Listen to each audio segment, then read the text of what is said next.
家晚上好，欢迎来到我的自学中文频道，我是你们的学习伙伴阿慧。今晚我想和大家聊一个很轻松的话题，旅行。我想先问大家一个问题，你喜欢旅行吗？我相信大部分人的回答都是喜欢。但是如果我问你，我们为什么要旅行？旅行真正的意义到底是什么？也许每个人的答案都不一样。有人说旅行是为了逃避生活的压力，有人说是为了看更美的风景，也有人说旅行只是为了拍几张好看的照片发在朋友圈里。有人觉得旅行就是坐飞机去一个很远的地方，住高级酒店，吃很贵的菜。但是越长大，我越发现，旅行不仅是身体的移动，更是心灵的休息。今天让我们静下心来，聊一聊旅行带给我们的真正改变吧。首先，旅行让我们有机会离开熟悉的环境。我们在同一个城市生活太久了，每天早上起床，坐同样的车去上班，见同样的同事，做同样的工作，甚至我们每天吃的午饭都是一样的味道。这种生活虽然很安稳，但有时候会让我们觉得无聊，甚至觉得很累，好像生活没有了颜色。这就是为什么我们需要旅行。当你买了一张票，拿着行李箱走出家门的那一刻，你就已经把烦恼留在了身后。你去了一个没有人认识你的地方，在那里，你不需要担心工作还没做完，也不需要担心别人的看法。你可以关掉手机，不用回微信，不用接电话。你可以睡到自然醒，也可以在路边的小店走一下午。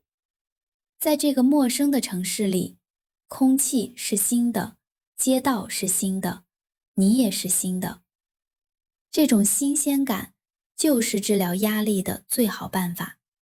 它告诉我们，生活不只有眼前的苟且，还有远方的自由。其次，旅行让我们学会包容，学会理解。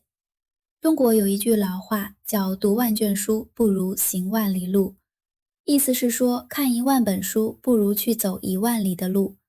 书本上的知识是别人的，只有你自己看到的才是真实的。在旅途中，你会遇到各种各样的人，也许是一个在那儿生活了60年的老爷爷，也许是一个正在流浪的歌手，也许是一个卖水果的阿姨。你会发现，原来在这个世界上有那么多种生活方式。有的人虽然没有很多钱，但他们每天都笑得很开心。有的人虽然住在很远的山里，但他们的心非常安静。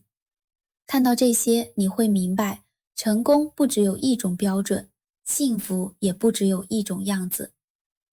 如果在旅行中你遇到了困难，比如迷路了，或者语言不通，也不要害怕，因为这些经历会让你变得更勇敢。当你解决了这些问题，你会发现自己比想象中更强大。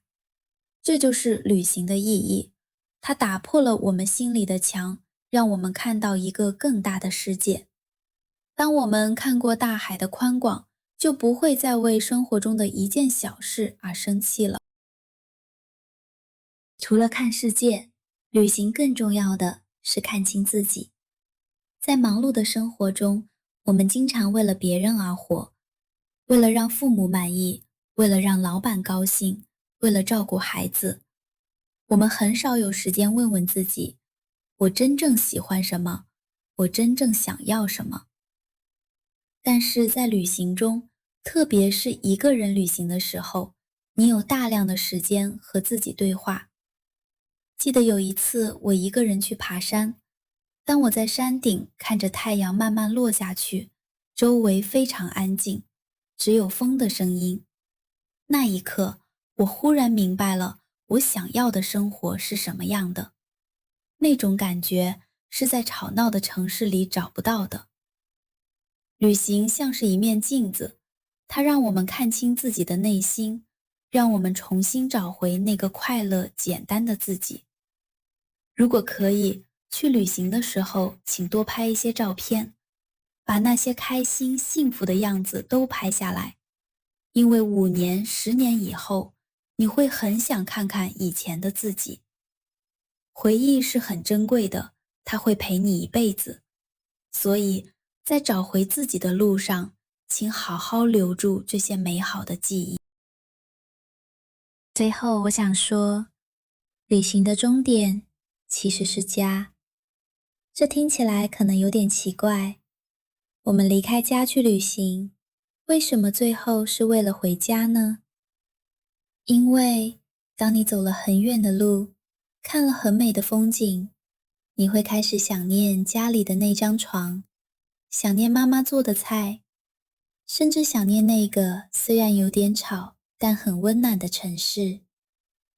旅行让我们在这个大大的世界里转了一圈，然后带着满满的回忆和爱，回到原来的生活中。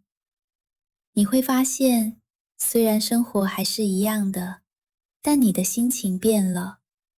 你开始更珍惜身边的人，更热爱现在的生活。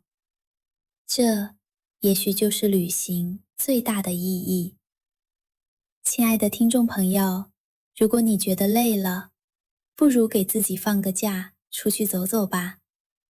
不用去很远的地方，也不用花很多钱，只要带上一颗安静的心，哪里都是风景。